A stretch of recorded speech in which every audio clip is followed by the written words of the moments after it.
invitée politique ce matin, c'est Marine Tondelier. Bonjour, merci beaucoup d'être avec nous, secrétaire nationale des écologistes. On est ensemble pendant 20 minutes pour une interview en partenariat avec la presse régionale, représentée par Julien Lécuyer de La Voix du Nord. Bonjour Julien. Bonjour Oriane. Bonjour, le meilleur des titres de presse quotidienne régionale. Votre presse régionale, j'ai oublié de le dire, mais ça va de soi. Votre presse régionale. Je préfère que ce soit dit par quelqu'un d'autre. On va évidemment parler des législatives, mais d'abord un mot, puisque ce matin a été publié par le Haut Conseil pour le climat son rapport annuel. Il salue les progrès de la France dans la réduction des émissions de CO2. Le rythme de décarbonation de la France se rapproche pour la première fois du rythme attendu pour atteindre ses objectifs. Vous saluez l'action de l'exécutif ? Alors moi, je me réjouis toujours dès qu'il y a une bonne nouvelle pour le climat, parce que c'est quand même pas tous les jours. Ce qu'il faut quand même savoir, c'est que c'est une baisse que je qualifierais de conjoncturelle. C'est pas une baisse structurelle avec des mesures d'investissement lourdes qui font qu'on est amené pour les années suivantes à baisser. C'est dû à un hiver plus doux que d'habitude, donc il y a eu moins de dépenses énergétiques. C'est dû à la crise énergétique qui fait que du coup, chacun fait très attention à sa consommation, les particuliers comme les entreprises. Mais on a des indicateurs très alarmants. Et par ailleurs, par exemple, le nombre de c'est dû au nucléaire aussi, Marine Tondelier, c'est ce que dit le rapport. Oui, alors ça dépend parce qu'il faut parce que l'année d'avant, c'était l'inverse. Je vous rappelle que l'année d'avant, la moitié des réacteurs étaient à l'arrêt et en maintenance, et que du coup, c'était du fait de notre pari sur le nucléaire qu'on était dans la mouise sur le climat. Donc voilà, c'est pas ça qui va me convaincre. Par ailleurs, vous voyez bien qu'on a un problème énergétique, qu'on a besoin de produire plus d'énergie. On doit trouver des solutions dans les 8 à 10 années qui viennent. Et chacun sait ici qu'un EPR, un nouveau réacteur, ça ne se construit pas en 8 à 10 ans. Donc la réalité, c'est que si vraiment le gouvernement a décidé quand même défi, d'accélérer sur cette question de la réduction des gaz à effet de serre. Mais ils peuvent accélérer tant qu'ils veulent. Ces nouveaux réacteurs ne verront pas le jour, ni à Gravelines, ni ailleurs, avant mais ça passe par d'autres mesures. 2045. La rénovation énergétique, par exemple. L'urgence là, c'est de déployer très vite des éoliennes, par exemple, parce que dans 8 à 10 ans, on va avoir besoin de plus d'énergie et qu'on risque le blackout sinon. Donc, vous voyez, des fois, on dit les écologistes, c'est des utopistes. Là, sur ce sujet précis, nous sommes les réalistes. Si on veut résoudre la crise climatique et la crise énergétique, il faut des solutions d'urgence. Est-ce que c'est pas la preuve l'éolien se déploie beaucoup plus vite. Est-ce que c'est pas la preuve qu'il ne faut pas baisser la part de nucléaire dans le mix énergétique ? Mais nous, ce qu'on a toujours dit, c'est qu'il fallait déployer plus vite du renouvelable et à mesure qu'il était déployé, fermer des centrales. On ne va pas risquer le blackout. Mais on voit bien que dans les 2 années qui viennent, c'est pas vraiment ça le sujet. Par ailleurs, je vous dis, on baisse nos dépenses énergétiques ou nos émissions de CO2 dans certains domaines et c'est tant mieux. Mais quand je vois qu'on a augmenté de 21% le nombre de vols en avion, par exemple, voilà, on se dit qu'on va pas dans le bon sens sur des sujets où normalement tout le monde a compris qu'on ne pourrait pas continuer comme ça. Donc on se réjouit des bonnes nouvelles. Un bon point au gouvernement. Mais alors c'est pas le gouvernement. C'est à l'action de l'exécutif. Ah bah oui, mais pour le coup, quand on baisse une consommation d'énergie partout en France, c'est que chacun a fait un effort dans sa maison, dans sa vie quotidienne, dans son entreprise. Ça, c'est pas le gouvernement qui en a à l'origine, pour le coup. Il n'y a pas du tout de politiques publiques qui font que ça je vais vous donner un exemple. Il aurait pu y en avoir. Par exemple, sur la rénovation thermique des logements, je vous rappelle quand même qu'ils ont baissé de 1 million... Ils vont rénover 150 000 logements en moins cette année que prévu, c'est-à-dire l'équivalent de toute la ville de Lille ou de toute la ville de Rennes. Donc oui, ils auraient pu faire beaucoup pour la rénovation thermique des logements. Ils font l'inverse et ils abandonnent des politiques qui pourtant sont nécessaires. Donc non, je n'arrive pas à leur décerner la Légion d'honneur sur ce dossier, désolé. On va parler. Parce qu'il y a une mesure du gouvernement sur cette question de la rénovation énergétique, en l'occurrence. Autre sujet d'actualité beaucoup plus terrible. Je n'ai pas compris ce que vous avez dit. Sur la rénovation énergétique, il y a une mesure d'aide pour la rénovation énergétique qui est dans leur programme des législatives. Mais vous avez bien vu qu'au moment où il fallait sabrer des dépenses dans le programme, dans les dépenses de l'État, il y a quelques semaines, par décret, ils ont fait la principale économie sur l'environnement et au sein du budget environnement sur la rénovation des logements. Gabriel Attal reparle de cette question. Non mais d'accord, il en reparle, mais c'est lui qui est Premier ministre. Donc il sabre et après il dit non mais en fait on va le refaire. Ça marche pas comme ça la politique. On parle de Courbevoie ? Oui, hélas, une actualité bien plus dramatique. Le président Emmanuel Macron a demandé mercredi un temps d'échange sur le racisme et l'antisémitisme dans les établissements scolaires après le dramatique viol d'une jeune fille juive à Courbevoie.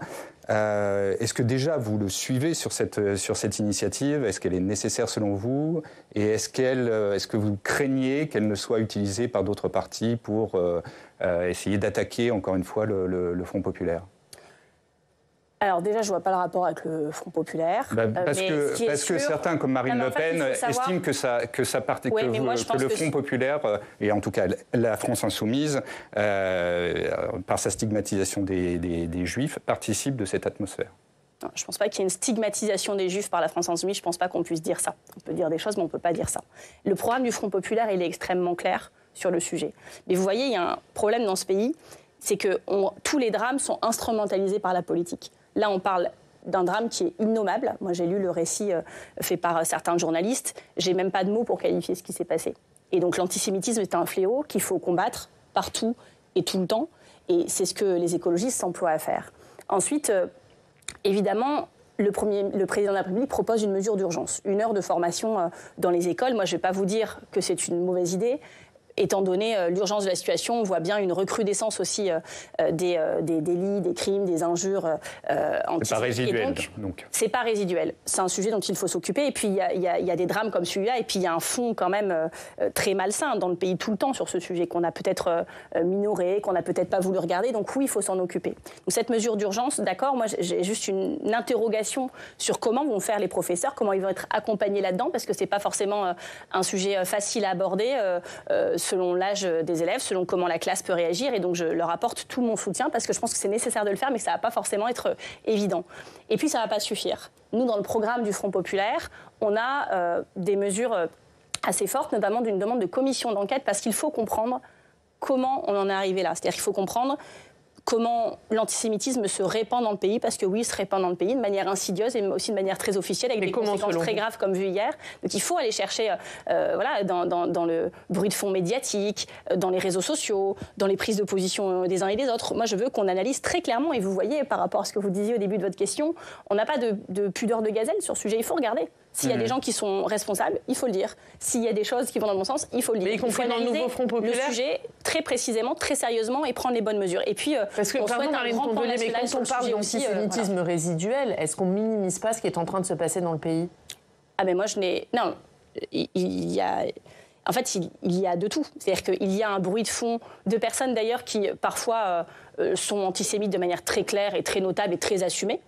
Comme certains candidats du Rassemblement national, dont d'ailleurs j'ai demandé la démission de l'un d'entre eux hier et il n'est plus candidat aujourd'hui.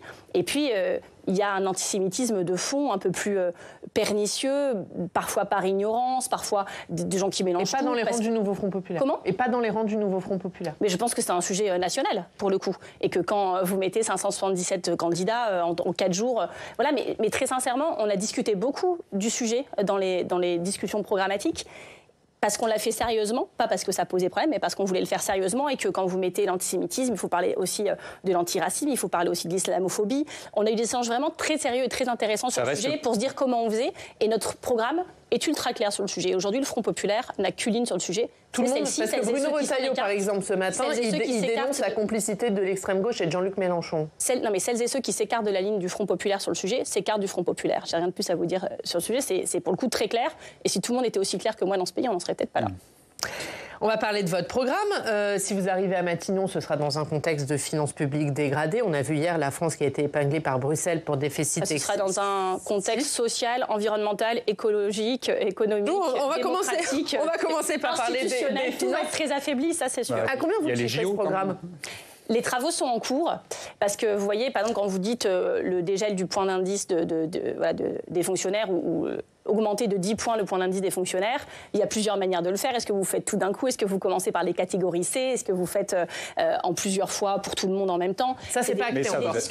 On a fait en 4 jours un travail programmatique que d'autres, normalement, font en plusieurs semaines, voire en plusieurs années. Donc, le chiffrage est en cours. Ils ont passé encore toute la nuit avec nos experts sur le sujet à travailler. Mais... moi, tous les procès qu'on nous fait de crédibilité, franchement, je les récuse, parce que je trouve ça un peu facile, de la part d'un gouvernement, premièrement, qui a affolé les agences de notation sur sa propre politique, qui, là, voit encore l'Union européenne engager une procédure contre la France sur le sujet. Donc, qui sont-ils pour nous donner des leçons de morale ? Parce que eux, ce qu'ils ont fait, c'est vraiment amplifier la dette. Enfin, j'ai pas d'autres mots pour dire ça, j'en cherche un autre, mais j'en trouve pas. Et ils ont accru la dette de manière massive, alors qu'ils nous donnaient une leçon de morale, comme quoi eux, ils maîtrisaient la situation. Et ils ont fait, en fait, 40 milliards de cadeaux fiscaux par an aux riches et aux sociétés, plus les 14 milliards de la suppression de la taxe d'habitation. C'est-à-dire qu'eux, en fait, ils ont enlevé des recettes de manière très injuste. Leur programme, et même pas leur programme, leur acte, c'était Robin des Bois à l'envers. Marine Tondelier, s'il vous plaît, ils ont pris aux pauvres pour donner aux riches, là où normalement on doit faire l'inverse. Ça me permet quand même d'insister sur la question d'Oriane. La députée socialiste Valérie Rabault, elle a fait ce travail quand même. Bon, a priori, elle a quand même quelques compétences en la matière. Elle parlait du programme du nouveau Front populaire, estimé à 106 milliards. Alors c'est bien moins que... Elle a parlé un peu vite, parce que pour le coup, le groupe de travail était en cours, elle en fait d'ailleurs partie. Et donc, voilà, le chiffre qu'elle a sorti, c'était son travail à elle, qui n'était pas encore... Ça veut dire qu'elle est complètement à côté? Non, j'ai pas dit ça, j'ai dit que le travail est en cours et qu'il n'est pas fini, qu'il doit être affiné. Et que la force du Front populaire, c'est de travailler ensemble et de sortir les informations ensemble. C'est comme ça que ça marchera. Après, vraiment, la dette, il y a de la bonne et de la mauvaise dette. Il faut que les Français le sachent. Moi, faire de la dette pour investir, par exemple, dans notre avenir, dans l'environnement, même Jean Pisani-Ferry, qui est quand même un économiste que tout le monde juge sérieux, qui avait écrit le programme d'Emmanuel Macron en 2017, quand tout le monde se moquait de nous sur l'ISF climatique en disant c'est pas une bonne idée, lui, il a fini par dire il y a quelques mois qu'en fait, c'était ça qu'il fallait faire. Il a dit que chaque euro qu'on n'investissait pas dans la lutte contre le changement climatique, on le paierait peut-être pas au centuple, mais qu'on le paierait beaucoup plus cher. Cette inaction climatique va nous coûter de l'argent. Donc, moi, si on faisait de la dette, parce que Emmanuel Macron, son gouvernement, en a fait, si on faisait de la dette pour faire de la justice sociale et baisser la pauvreté dans ce pays, je dirais pourquoi pas. Mais il n'y a jamais eu autant de pauvres dans ce pays. 9 millions de pauvres. Si on faisait de la dette pour sauver le climat, pourquoi pas. Mais c'est pas ça qu'ils font non plus. Donc je me dis, eux, ils ont fait de la dette pour servir les classes moyennes et les classes les plus riches. Et c'est l'inverse de la justice sociale. Pour le coup, c'est une aberration économique. C'est de la dette, donc, mais c'est aussi des impôts. Hein. Vous ne vous en cachez pas du tout. Ce sont des nouveaux impôts que vous comptez soit créer, soit recréer, en fait. Oui, parce qu'on est pour la justice sociale. Et qu'on estime que quand il y a de l'argent à aller chercher, certaines personnes peuvent contribuer plus que d'autres. Et donc, on va rendre le système fiscal plus juste. Donc oui, certains paieront plus. Alors après, que ça énerve des gens qui étaient très contents de payer moins alors qu'ils en ont largement les moyens, qui en plus, pour certains, on dit parfois oui, mais ils travaillent beaucoup, c'est leur mérite, c'est leur talent. Vous savez, la plupart des milliardaires de ce pays ont hérité de leur fortune. Ils n'ont pas gagné.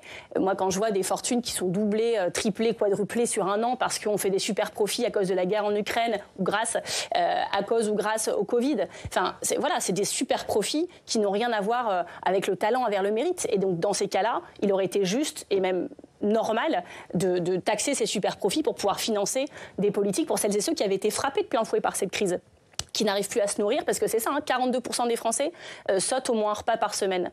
35% des Français, le 10 du mois, ont moins de 100 € sur leur compte en banque. Donc ça, c'est la priorité. Et si on s'endettait pour résoudre la pauvreté, je dirais pourquoi pas. Là, ils se sont endettés pour faire des cadeaux fiscaux à leurs amis, et ça, c'est irresponsable économiquement. Autre question qui traite justement de la trajectoire budgétaire. Oriane le rappelait, la Commission européenne a ouvert la voie mercredi à des procédures pour déficit public excessif. De fait, on est en déficit supérieur à 5,5%. Nouveau Front populaire annonce vouloir sortir du pacte budgétaire, mais comment faire sans remettre en cause les traités et donc provoquer même un Frexit? Vous voulez vraiment faire peur aux gens. Moi, je vais vous m'excuserez de poser des questions qui vous embêtent, mais bon... Non, ça ne m'embête pas du tout, on est là pour ça, mais je vais faire un petit focus arrière. Parce que depuis dimanche soir et cette dissolution, ça, c'est irresponsable. Quand Emmanuel Macron dévisse, vraiment, il est en train de dévisser. Tout d'un coup, il fait une dissolution qu'il a concertée avec trois gars dans son bureau, où même son équipe resserrée n'était pas au courant. Enfin, ça, c'est pas crédible. Ça, c'est irresponsable. Ça inquiète les Français. Mais redonner la parole aux Français, c'est irresponsable pour vous? Mais la manière dont il fait, excusez-moi, personne n'a jamais vu ça. Tout ça pour expliquer le lendemain à Oradour-sur-Glane, où il y a eu un massacre, il y a eu 643 morts, il va commémorer le 80e anniversaire, ce qui invite quand même à la décence et au respect. Et lui dit « Je leur ai la gauche, je leur ai balancé une grenade dégoupille dans les jambes. » Mais qu'est-ce que c'est que cette histoire? Vraiment, il est en train de dévisser. Je suis très inquiète à son sujet et ça me fait peur comme à beaucoup de Français. Il doit démissionner, pour vous, vous appellerez à sa démission? Non mais franchement, on ne va pas rajouter du chaos au chaos. Pour l'instant, j'essaie de m'occuper de faire avec la décision qu'il a prise seul, autoritairement, à la Jupiter. Il fait ça. Le dimanche soir, personne ne donne très cher de notre peau. La nuit du dimanche au lundi, je rencontre mes homologues chefs de parti un par un. Le lundi, je les invite à mon local des Verts, on se rencontre ensemble. Et le lundi soir, on annonce ce dans quoi personne ne croyait, que nous sommes tous ensemble. Le mardi, les observateurs disent « Ah, maintenant ils vont se mettre à discuter du programme, on va rigoler ». Le mercredi, nous l'avions fait. Nous commençons à discuter des circonscriptions. On nous dit « Alors ça, c'est sûr, ils n'y arriveront jamais ». Le jeudi, nous rendions l'accord sur les circonscriptions. Et donc, vous voyez, que ce soit fait d'obstacles, que ce soit pas forcément confortable ou simple ou évident, certes, mais tous les obstacles, on les a. C'est quoi la réponse à ma question? Excusez-moi, Marine Tondelier. Non, mais ce que je vous dis, c'est que évidemment, tous les observateurs vont toujours expliquer qu'on n'y arrivera jamais, que ça ne marche pas, que c'est impossible. Et d'ailleurs, au moment du Front populaire en 1936, je peux vous ressortir ce que j'ai lu cette nuit. En fait, ma question, elle est très très simple. Est-ce que vous comptez remettre en cause les traités européens ou pas? Quand vous voulez changer les choses, mettre en œuvre une politique de rupture, tout le système va toujours vous expliquer que ce n'est pas possible. Mais je vous pose simplement la question de... Dans l'histoire de la France et du monde, des gens l'ont fait. Remettez-vous en cause les traités européens ou pas? Je pense qu'au moment du Covid, plein de choses qui étaient immuables, et notamment ces critères de Maastricht, etc. On nous a dit que c'était immuable, que si on ne faisait pas ça, c'était la catastrophe mondiale. Et puis tout d'un coup... Remettez-vous en cause les traités européens ou pas? L'histoire économique de l'Europe les a remis en cause. Le même qui disait que si on ne faisait pas ça... Écoutez, Emmanuel Macron, alors je sais bien que quand on est Macron ou macroniste, on a une présomption de crédibilité, et quand on est de gauche et écologiste, on a une présomption de non-crédibilité. Donc on doit faire 2 fois plus pour convaincre. C'est le jeu, moi j'ai pas de problème avec ça. Mais je veux juste qu'on se rende compte que quand tout d'un coup le gouvernement a dit « quoi qu'il en coûte, on y va, on aide les entreprises, pas de critères ni environnemental, ni social, ni délocalisation », c'était pas grave. Et quand c'est la gauche et l'écologiste, c'est très grave. Je vais la poser une dernière fois. Remettez-vous en cause les traités européens ou pas? Et après, vous m'avez parlé de Frexit, monsieur. Non, on ne va pas organiser le Frexit. Donc vous ne remettez pas en cause les traités européens? Je ne vais pas dire nous ne sommes pas l'URN, parce que eux, je n'ai jamais compris ce qu'ils racontaient sur le sujet. Nous, on ne les remet pas en cause. Par contre, qu'on aille défendre notre pays, qu'on aille dire qu'on va se battre pour plus avoir 9 millions de pauvres, qu'on va se battre pour investir dans l'avenir et dans l'environnement, oui, on va le faire. J'espère bien qu'on va le faire. Parce que moi, je n'ai pas fait tout ça pour dire on va faire un programme de rupture, puis après on arrive au gouvernement, puis on dit oui, par contre, c'est pas possible, on n'avait pas bien regardé. C'est ce que fait le Rassemblement national en ce moment. Eux, ils disent on va abroger la réforme des retraites, mais pas tout de suite. On va le faire en octobre et après un audit financier. Donc on voit bien ce que va donner l'audit financier d'ailleurs. Vous voyez, eux, en fait, ils s'apprêtent à faire la même politique que Macron. Ils font espérer en disant puis on verra, puis ils nous proposent des baisses de TVA sociale sur les biens de première nécessité, mais ils annulent leur annonce le lendemain. Je ne comprends pas ce qu'ils vont faire. Nous, je sais ce qu'on va faire et je peux vous dire qu'on va vraiment le faire. Donc remettre en cause les traités européens. On va parler du débat des législatives. Il aura lieu mardi prochain. Il opposera Gabriel Attal pour le camp présidentiel, Jordan Bardella pour le RN. Et pour vous, ce sera Manuel Bompard. Est-ce que ce n'est pas la preuve que la France insoumise a toujours le lead sur le nouveau Front populaire? Est-ce que vous voulez les coulisses de cette affaire? Puisque on va bien faire des révélations. Le Front populaire, c'est 4 forces politiques. Les écologistes, les insoumis, les socialistes, les communistes. Et je l'ai dit dans un ordre au hasard. Je change d'ordre à chaque fois, que tout soit très clair. Ce qu'on fait, c'est assez inédit. Mais parce que le moment de l'histoire est inédit. On fait une alliance qui va de Philippe Poutou à François Hollande. Et donc, trouver une personne pour un débat qui synthétise tout ça, nous, on est une équipe. La force du Front populaire, c'est l'équipe, la diversité, la complémentarité et la force que nous avons ensemble. Quand TF1 décide d'organiser des débats avec Jordan Bardella et Gabriel Attal, déjà 2 hommes, nous, ce que nous disons, c'est on veut y aller à 4 chefs de parti. Alors vous faites comme vous voulez, on peut venir, s'il y a 4 sujets, on peut en faire chacun un. On peut avoir évidemment ensemble autant de temps de parole que les 2 autres, mais on a essayé un peu de casser le format en disant mais ce que vous faites là ne correspond pas. Enfin, puis la vie institutionnelle de ce pays, c'est pas qu'on a le nom du Premier ministre avant, c'est qu'on fait l'élection et selon le rapport de force à l'élection à la fin à l'Assemblée nationale, on décide du bon Premier ministre. Bon, mais pourquoi Manuel Bompard alors? Et du coup, on s'est mis d'accord. Comme il y a eu des négociations très âpres avec TF1, et il y en aura sûrement avec les autres chaînes, et on s'est mis d'accord du coup sur le fait que puisqu'on n'arrivait pas à casser le format, on irait chacun à un débat. Donc Manuel Bompard sera sur TF1, Olivier Faure sera sur France 2. Je m'occuperai du débat BFM Télé qui a lieu entre les 2 tours et le Parti communiste sera notre représentant au débat CNews. C'est comme ça que nous avons décidé de faire. Et ça ne va pas être... moi, quand je vais y aller, je ne vais pas être chef des écologistes. Je serai porte-parole. Ouais. Mais là, le signal qui est envoyé quand même, c'est sur un débat qui va être le premier et qui va être somme toute assez suivi, c'est toujours la France insoumise. Je pense que c'est exactement ce que cherchaient à faire certains et que ça leur fait très plaisir. Mais vous allez voir que... Pourquoi vous avez cédé? Pourquoi c'est pas vous qui avez fait le débat TF1? Vous allez voir qu'on va préparer ce débat ensemble et que Manuel Bompard portera la parole du Front populaire et il a toute ma confiance pour le faire. Qui sera votre Premier ministre en cas de victoire du nouveau Front populaire? Je viens de vous répondre. Bah non. Je viens de vous répondre. C'est-à-dire vous allez être Premier ministre à 4? Vous allez faire quoi? Non, je viens de vous répondre que pour moi, la question du Premier ministre, se pose après l'élection. Mais c'est la réalité institutionnelle de ce pays. Vous comprenez qu'il y a un manque de clarté quand même, parce que Gabriel Attal, a priori, restera Premier ministre, Jordan Bardella sera Premier ministre en cas de victoire du Rassemblement national. On a bien compris qu'il n'y avait pas une tête qui dépassait, qu'ils n'avaient personne d'autre à mettre en scène. Moi, je le trouve très seul, Jordan Bardella, et je trouve ça triste. Parce qu'ils étaient en dynamique. Bon, ça, je ne suis pas triste qu'ils soient plus en dynamique, mais ils étaient en dynamique. Et puis, depuis dimanche soir, il n'y a plus de son, plus d'image. Il ne s'est rien passé de nouveau, à part des renonciations programmatiques. Et puis, il n'y a rien qui progresse. Dans les sondages, ils stagnent d'ailleurs. Alors que le Front populaire, nous qui avions 4 jours d'existence, on était déjà 10 points devant la majorité présidentielle dans les sondages. Donc, majorité qui n'a plus de majorité que le non et qui sont vraiment en sursis. Et on était juste à quelques points du Rassemblement national qui baissent pendant que nous augmentons. Donc, ces courbes-là peuvent se croiser. Marine Tondelier, malgré tout, je reprends la question d'Oriane, même si vous n'allez pas nous donner un nom d'un Premier ministre, mais sur la méthode, Manuel Bompard dit c'est le groupe qui a le plus de députés qui doit envoyer quelqu'un à Matignon. Olivier Faure dit surtout pas, il faut un vote. Vous vous situez où ? Évidemment, chacun voit midi à sa porte. Oui. Mais là où je suis d'accord avec les deux, et c'est quelque chose qui est très fort et solide entre nous, c'est que cette question, elle se posera après les législatives. On va avoir une situation politique, quand on va regarder l'Assemblée nationale, inédite. Vous dites que Jordan Bardella est clair, enfin, il dit qu'il sera Premier ministre. S'il a la majorité absolue, ce qui est quand même hautement improbable. Sur la méthode, il ne faut pas attendre le deuxième tour. Donc du coup, on voit bien qu'on va devoir rechercher une majorité, peut-être faire une coalition, même si je souhaite que nous soyons à la majorité absolue. Avec qui la coalition pour y aller ? Vous voyez bien qu'il y a d'autres groupes et qu'on ira discuter avec chacun et surtout donc avec on ira les écouter sur ce qu'ils pensent de notre programme. J'imagine que vous n'irez pas discuter avec le RN, avec le camp présidentiel. C'est pas demain la veille, mais on ira voir avec eux ce qu'ils pensent de notre projet, de notre programme, est-ce qu'ils ont envie d'y travailler ensemble. Mais vous voyez bien que la force du Front populaire, c'est l'équipe et qu'à partir du moment où nous sommes d'accord sur la ligne, quelque part, la personnalité du Premier ministre, elle compte pour l'incarnation, pour la confiance qu'elle donne aux Français, elle compte pour plein de choses. Mais pour ça veut dire juste, Marine Tondelier, que vous envisagez une coalition avec le camp présidentiel pour barrer la route au Rassemblement national. Je vous dis une chose, c'est que dans l'histoire de la politique, souvent, quand on nommait un Premier ministre, on fixait aussi la ligne du gouvernement.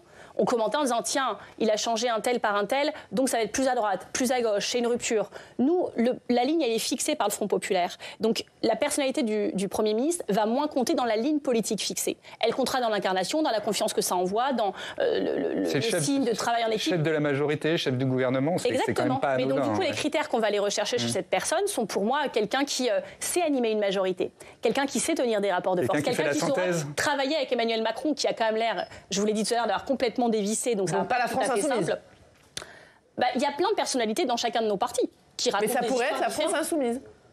Je ne vais pas venir ici vous dire ça peut être tout le monde sauf un tel, sauf un tel, sauf un tel. D'ailleurs, cette discussion n'aura pas lieu sur des plateaux télé, elle aura lieu entre nous et vous allez voir que comme tout depuis dimanche dernier, ça va très bien se passer. Mais est-ce que vous pourriez créer un groupe à l'Assemblée avec les socialistes et les communistes, créer un groupe à vous trois pour être plus fort que la France insoumise et pour du coup envoyez-vous un représentant? Je ne pense pas que ce soit le but. Vous savez, il y a toujours eu un groupe communiste, un groupe socialiste. Il n'y a parfois pas eu de groupe écologiste et c'était fort dommage, mais nous y avions remédié. Donc là, il y aura un groupe écologiste. C'est hyper important et c'est contre personne. Ça permet de porter des valeurs écologistes. Et vous savez, le Front populaire n'empêche pas les écologistes d'être écologistes, les communistes d'être communistes et les socialistes d'être socialistes. Et c'est important pour la vie démocratique. Une dernière question, Julien. Oui, il y a Raphaël Glucksmann qui disait que ce nouveau Front populaire n'est pas un mariage d'amour. Vous le rejoignez, c'est quoi? Un mariage de raison? C'est un mariage électoral? C'est quoi? C'est un signe de responsabilité. Il se passe quelque chose d'inédit dans ce pays. On a peut-être Jordan Bardella, Premier ministre, dans 3 semaines. Et donc oui, il fallait être à la hauteur de l'histoire. Et ce qui est beau avec le Front populaire, c'est que c'est en train de dépasser cet accord entre 4 partis. C'est en train de devenir un Front populaire. Et donc on est en train d'écrire une page de l'histoire de ce pays, dont on se rappellera, je pense, longtemps. Et chacun, toutes celles et ceux qui le souhaitent, en tout cas, tiennent un bout du stylo en allant coller une affiche. Moi, je suis allée hier à Roubaix, à Vincennes, dans le 15e arrondissement de Paris. L'alliance Poutou-Hollande, c'est pas le mariage de la carpe et du lapin? Dernière question. Arrêtez, Willy Schran va sortir son fusil si vous commencez à parler de carpe et de lapin. Le président des chasseurs. C'est un rassemblement inédit parce qu'à circonstances exceptionnelles, mesures exceptionnelles, c'est ce que nous avons fait. Je suis extrêmement fière que nous y soyons réussis. Et vous allez voir, les bonnes surprises ne sont pas finies. Je m'y engage. Merci Marine Tondelier. On regarde la une de La Voix du Nord. J'imagine que vous allez la lire. C'est de l'air, la une de La Voix du Nord. Respirez enfin. Voilà, les idées pour changer d'air. Merci Julien, merci Marine Tondelier. On continue à parler de ces législatives, c'est l'heure du club.